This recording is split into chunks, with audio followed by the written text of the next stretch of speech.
Okay, just give me a sec. Okay, good morning. Good morning. Good morning. So we're here to have a chat about user acquisition. hmm So Amir, why don't you start by kind of giving us a background, your background, and Yeah, I won't bore people too much. I've been building businesses for a long time, since I was 15. I got kicked out of high school before I entered grade 10. Never went back, so I never went to college, university. I'm self-learned. And I always say my ADD has ADD, so my lifespan for business is like 4 or 5 years, and I move on to the next one. I've had clubs, I've had construction companies, promotion companies, I had a big e-commerce company before this in China, supplement company, you name it, done it all. Uh, I've been in the crypto space for a while, I think 5+ years. Since Toronto's heavy in Bitcoin and Ethereum comes from here. You have Aeon, Cosmos, Vitalik's father is my business partner for BlockGeeks. So I started BlockGeeks about 2 years ago, give or take 2.5 years ago. And obviously we've gone through a lot of iterations and pivots, but primarily we are innovation hub. We train government agencies and organizations.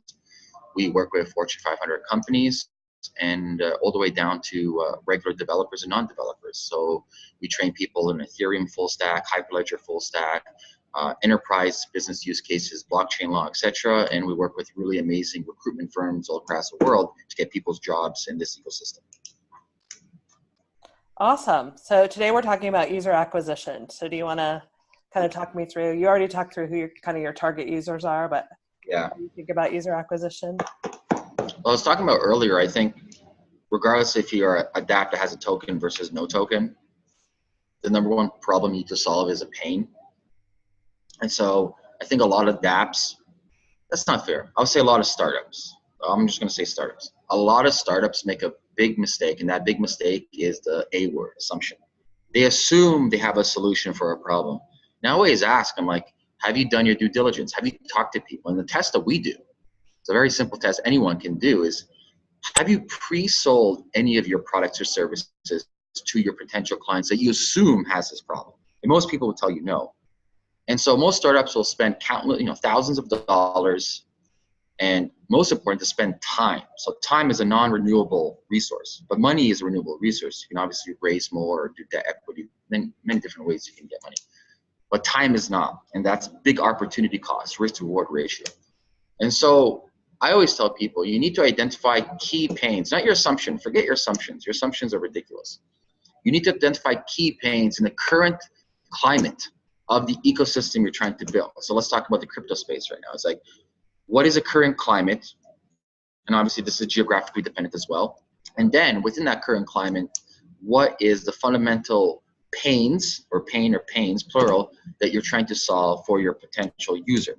Once you identify these pains, let's say you have three primary pains, what are you creating vis-a-vis a commodity, a product, a service, or something? What are you creating that this client of yours, in BlockGeeks and marketing, we call it the North Star, right? Your North Star is your perfect avatar. What are you creating for your North Star that your North Star is literally willing to open up their wallet and give you money? And so that's a fundamental exercise that many startups need to do. And there's no right or wrong answer at the beginning. It's all about iteration. So let's say you find the three pain points and you talk to 6 clients. Your next thing is about pre-selling. So a lot of technology companies will spend 6 to 10 months in hibernation mode trying to build their perfect product. And they spend all this countless hours and time making it, and they finally ship it half a year later, but no one really cares. And so my advice to all these startups within the crypto space is find a pain, talk to potential clients, and try to pre-sell your idea. You don't even have to get $1 from them, but you at least pre-sell the idea to your potential North Star. And if they say yes, then I would even push it forward and try to actually pre-sell it. Like, listen, if you give me X amount and now, it's going to be like, I don't know, let's say you're building like a blockchain SaaS business model for something. Let's say like an annual subscription is going to be like 10K for an enterprise. I would sell it to them right there for 2K. I would pre-sell as much as I can. We used to do this back in the past when we built online SaaS business models. We actually pre-sold membership and pre-sold our access to our SaaS package before we even spent $1 building it. So sometimes we've raised $3 to $4 million on a pre-product, then we shipped it afterwards with the money that we raised. Kind of like crowdsourcing, but crowdsourcing kind of like Kickstarter, but pre-crowdsourcing an application they have access to in the future. Oh, that's awesome. So how did you go about finding your North Star for Block Geeks? A lot of talking. So I first had my own problem, and I'm like, obviously my own assumption is very bad assumption. And I just started talking to people, started talking to businesses, started talking to enterprises, started talking to people that want to get involved in the space, making a very simple checklist, and then pre-selling the notion. Like when we started going to enterprise clients and selling our educational services, it wasn't us spending months and months creating curriculums. It's me literally talking to the yes people of the organization, whether that's C-level or general managers or anybody like that, project managers, and pre-selling. Like, listen, if I created this for you, if I came in, or if I did this online, because 90% of the things that we do is completely online for us and 10% is offline. If I created this X custom thing for you, would you buy it? And if they say yes, then I go more granular. I'm like, okay, let me sell this for you now. So I did a lot of talking. I mean, like I spent hours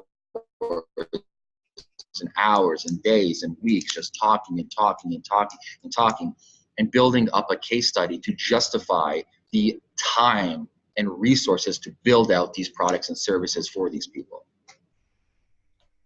So user acquisition to you is really about sort of finding people who have a problem and understanding what their problem is, and then building a product. Is that basic fair? Basic business 101. Yeah. Basic, like bare bones basic. I've noticed that with community too. Yeah. Yeah. That people don't necessarily know who their community is. No, because they don't know the pain that they're solving, right? Why do people buy stuff, right? So human beings aren't rational, we're irrational, right?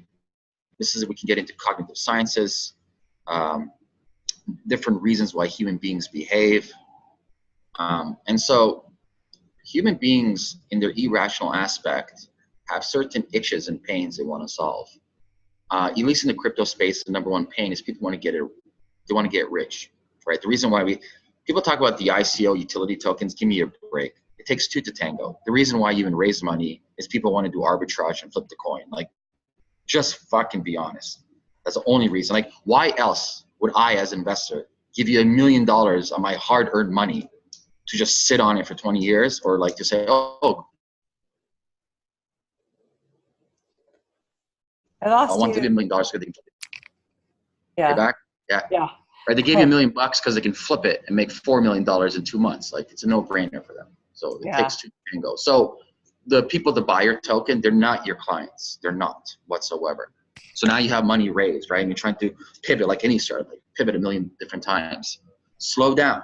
Don't build anything yet. Like, I would literally make a division in your company. All you do is talk to people around the world. Talk to companies. Talk to coders. Talk to regular Jane and Joe on the street. Talk to everybody and get as much input outside our echo chamber. Because right now it's a big chamber. Everyone's like, oh, this is amazing. This is amazing. You can do this. We're like a small little room like this. We got to go outside of our room and talk to everybody else who's not involved, because your clients aren't the crypto people. Your clients are the non-crypto people. Don't be talking to me. I'm already in the choir. Right, I'm in the choir. I'm singing already. If you want to get users, you got to go outside of the choir and speak to them and see what their pains are. Because our users are Block Geeks. They're not in the crypto space. They want to be involved, right? The Fortune 500 companies that we work with, government agencies that we work with, they want to get involved. They want to figure out, oh wait, how do I stay relevant? Oh, you're saying maybe I can save 30% of my supply chain based on what this technology can do. Then we're working with students. Oh, you mean like I'm a full stack MERN stack developer, but if I learn good smart contract, I can get paid 30% more salary? Yes, you can, right? So we're solving fundamental pains within the ecosystem and giving them proper products and services for that. And so going to dApps is, once you solve the pain point, once you've done your DD, once you've validated and pre-sold some of these packages or products or services, commodities for your startup, then we can talk about, okay, we got the messaging right, we got the product right, we've fundamentally proven our thesis to a point because we maybe pre-sold 2-3 packages. Then we can talk about how do we acquire more users. And this is a whole different conversation of like B2B sales, B2C sales, online sales, offline sales, inbound marketing versus outbound marketing, hybridization of both. But yeah, that's that's how I approach it. Carla, welcome. Hello. Hi. Hi, Joe. I'm here. Hello.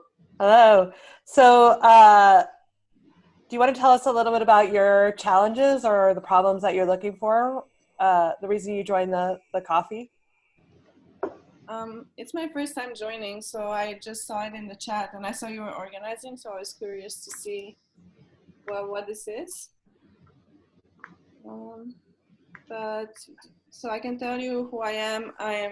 I work with Shift Network. I do PR and marketing for them and also community management. So right now we're preparing to do mainnet launch in February, and we're trying to grow the community for then so that we get interest from a lot of different target audiences, right? We have developers that we need to engage with and the general crypto community, and we also have enterprise clients that we need to engage with. So, but I just joined, so I don't know exactly what you were talking about right now. So we need to get a little It's not a problem. We were talking about the need to really go out and understand who your customers are, and really think about building a product based on who your customers are. That's what Amir was sharing with us. Okay. Have you guys taken that approach? Have you gone out and talked? We can talk specifically about the enterprise customers. Have you been talking to them, or what kinds of strategies have you used? We actually have an internal sales team. So we have sales and marketing. So how we separate it is that we have 2 salespeople and 2 marketing people. And the salespeople, they have mostly experience with dealing with, for example, clients like Visa or MasterCard or big loyalty companies. So they come from past experience where they used to work with those clients, and now they just go back and rebuild the connections and sell them new technologies. So sell them on blockchain, basically. So are you consulting with them, or are you selling them what Shift will do as kind of like a SaaS white label service? Like, what's the end product that you're selling to B2Bs? Yeah, it's mostly like a SaaS product of Shift. So okay. Yearly subscription, like whatever, 10K, 20K, whatever the price tag is. So yeah, either something like that, or maybe just the onboarding process. Onboarding as in? Like onboarding their data on Shift. Okay. But probably will be a yearly subscription, because if they need like technical support or things like that, we need to be able to assist them. Yeah. And so how you been finding the lead generation for that? It's good. Yeah. Yeah, we do have a lot of interest. It does take a lot longer to actually close a client, and of course we don't have revenue yet because we have to launch first. B2B, the average B2B for SaaS or any big, I'll say ticket price of above 20K is about 8 months minimum. From the time you're talking till money in your bank is about 8 months. Yeah, that's on average. So we started talking to them in about, I would say, May last year, and we're about to close like the first POCs and onboard the first clients in February. So you're right. It takes a long time. It's all politics. Like, people don't get it. It's do you have a proper CRM? How you nurturing the relationship? How is your deal flow coming in? How you following up with them? Because remember, when you're dealing with enterprises, specifically for me, enterprise is probably anyone doing north of like $300 to $400 million. Let's say the Fortune 500. Then we can go like Fortune 1,000, 3,000. It's all politics. It's all optics, right? You're dealing with people that want to look good from a political aspect within their organization, saying, yeah, I brought this person in, because they're obviously trying to grow the corporate ladder. Then you're also dealing with the bureaucratic red tape. I'll tell you a deal. I won't tell you the company. We're working with a multi-billion-dollar company in India. For us to create something bureaucracy. This person, that person, this and that. Anyways, So B2B, we've done a bunch of B2B. And for us, I'm a firm believer in something that Jay Abraham talks about. It's called preeminence, right? The positioning and the optics of how the public eye, in this case, the public eye being the high level up within the organization, sees you. So there's two primary audiences within enterprises. You want to have the support of, so if we're looking at the enterprises are built more or less in a triangle, right? C-level up, CEO, all the way down to the employees at the bottom. If you want to attract them, the optics obviously has to be from a pyramid. You want to attract the psychological residents of the C-level people towards what your brand promises or what your brand represents. At the exact same time, from the ground up, right? The developers, the workers, the project managers, the people who are actually doing the work, the physical building, you want them to evangelize the products and services you have, right? There can't be cognitive dissonance between the two. It can't be, it's very difficult. And it causes bad animosity. And so your marketing needs to be on both aspects, both for the workers and both for the C-level.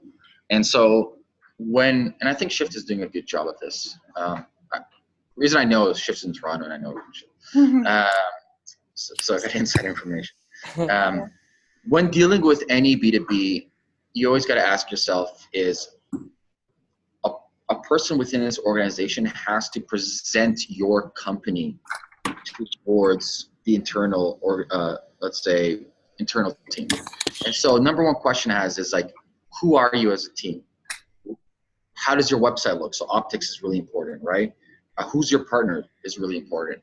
How you present yourself. And this is, 90% of marketing is literally, in copywriting, we say always, you should spend 90% of your time on your headline.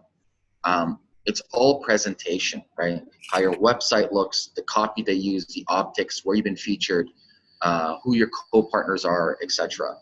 And so if you have proper optics and you have a proper website, that's like half the battle. And then I'll tell you guys how we do it. I'll tell you how successful SaaS companies do it, like Salesforce. So traditionally speaking, B2B used to be outbound. So you buy email lists or you rent lists or you'll just have cold calling or cold emailing. I think that model is broken. It's almost disrespectful. I hate when people cold pitch me. I refuse. And I'll mark them as spam and they'll never talk to me ever again. I hate cold pitching. At BlockGeeks, we do inbound, outbound. So it's all about positioning yourself as Jay Abraham talks about preeminence. So what are you putting on events? Or in our case, is all online. So for example, we have about 1.5 million organic views a month on BlockGeeks, and that's 100% from SEO. That's 100% from people linking to our guides, Inc., Entrepreneur.com, NASA even links to us. And so for us, we add value before we extract value or give value back with our products and services. So I always recommend companies is like, what are you doing for content marketing? What are you doing for YouTube marketing? What are you doing for events? How you position yourself online to educate and inform and to give your clients as much, Gary Vaynerchuk, Gary Vaynerchuk talks about it, jab, jab, jab, right hook, is what are you giving? And most people want to take right away. So I always say give as much as you can, free content, but really good content, good webinars, good YouTube videos, good events. Then when you have the inbound coming in, then you have, if you're looking at traditional funnel, the funnel will go like this, right? The leads are coming up here, depending on who they are, you filter them out. Then when you have the inbound coming in from your content marketing, you can then go into outbound because now they're warm, they're in CRM, they've seen their webinars. So one of the funnels that we do is, I can even quickly draw it out here.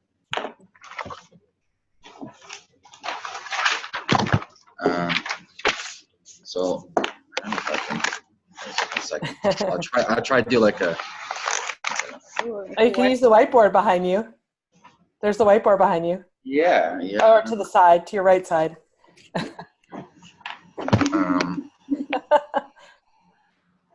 Julie, which company you work with? I work for OmniSparks.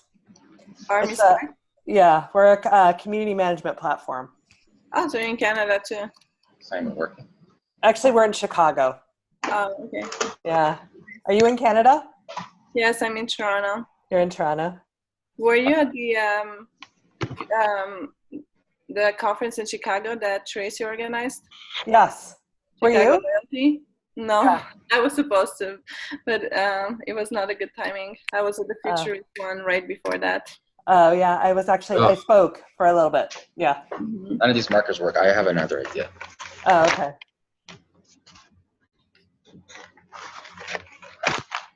Real funnel building. And do you guys have enterprise Actually, clients too?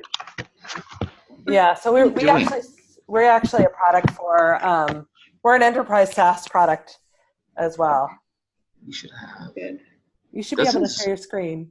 Doesn't Zoom have like a whiteboard feature, or am I going crazy? I don't see it. I swear they had it. They might have it in the webinar. I know what I'll do. So we're a SaaS product. We've been selling to you, we're a SaaS product to help projects and companies with community management. Manage the overwhelming number of messages and information coming in. With software? Yeah, software. Okay. Is it chatbots? No, it's called OmniSparks. Army Sparks? Yeah. Like an army of bots? Or no? I'll send you the thing. Yeah, I'm curious. Omni Sparks. Okay, I thought it was Army Sparks. No, OmniSparks. Because I've seen Army Guys. bots. Okay. All right, quickly do this out so Yeah. you guys can see that. So Yeah. basically, our funnel is 99% inbound marketing. So if our inbound is primarily SEO, content marketing, YouTube, a little bit paid acquisition, not really much on social to tell you, but more or less Google. I'm a big believer in intent search. So there's deterministic search, and then there's intent search. Intent search is people actively going on search engines, whether that is Bing, Google, Yahoo, whatever. They're actively looking for solutions for their problems. So if you look at BlockGeeks, you'll see we're pretty good when it comes to intent search. So they land on our site. Then from our site, we try to grab their email as much as we can, as you can see. And so the email can be different offerings. You can play around with that. That's not a big deal.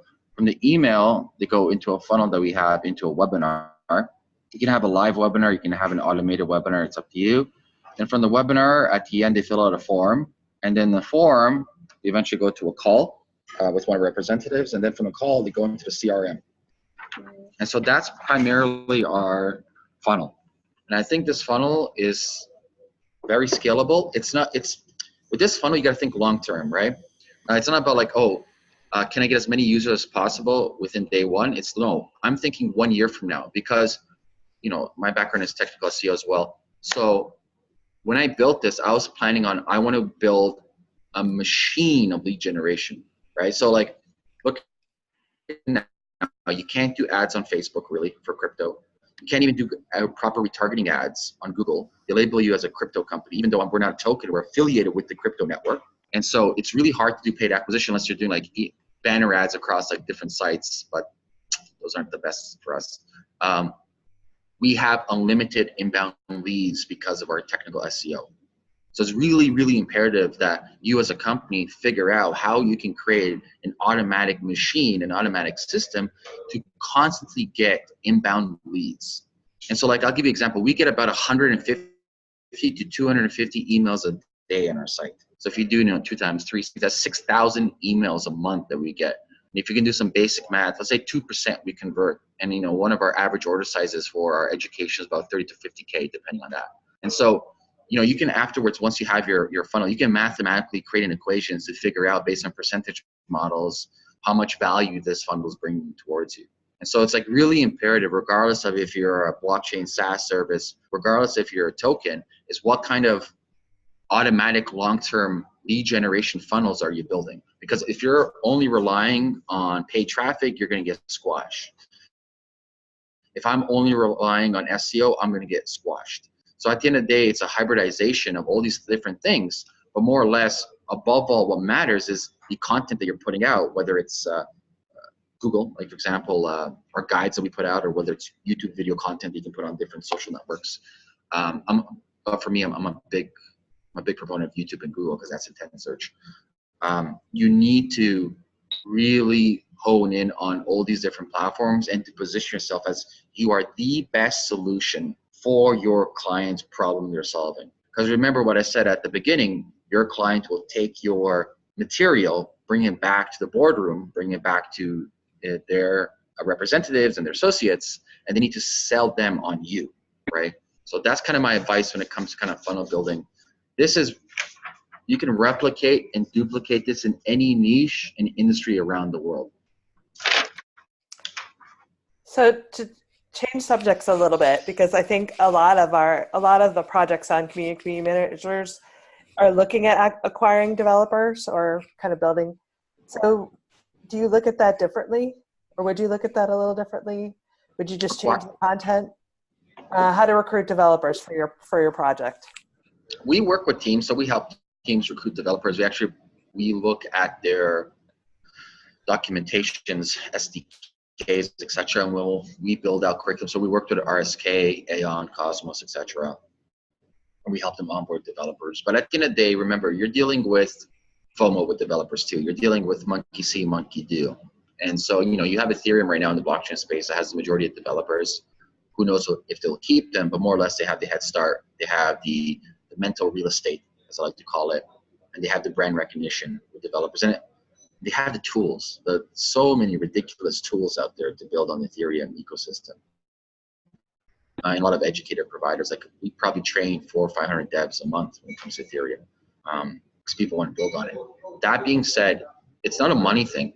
It's a couple of things. I think if you're a community looking for developers, you need an evangelist. You don't need, and what I mean by evangelist, you need somebody that's technically sound, that can represent the product and tools and the environment to developers in their own language. You need that person. There's no ifs or buts. You need that technical evangelist. Number two, you need as many tools as possible to make it easy for developers to build on that ecosystem. And you should give out these tools free and figure out all co-partnerships with people around the world that has distribution to give your tools out towards them. And number three, I think specifically for ecosystems looking for devs organically, I think an offline approach is really important. I think you need to get technical ambassadors in every major crypto city: San Francisco, New York, Toronto, Berlin, Prague, and then if you want to enter China, you can start off in Hong Kong and go mainland China after that. But it's really important that you have technical ambassadors in these major blockchain cities.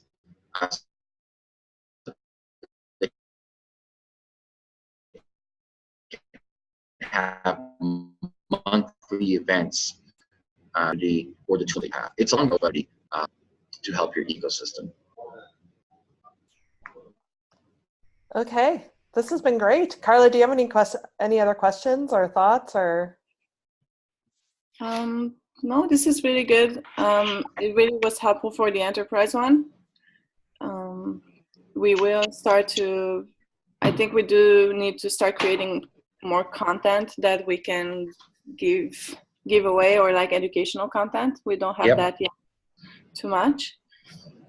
And for developers, I already had these cities in my mind.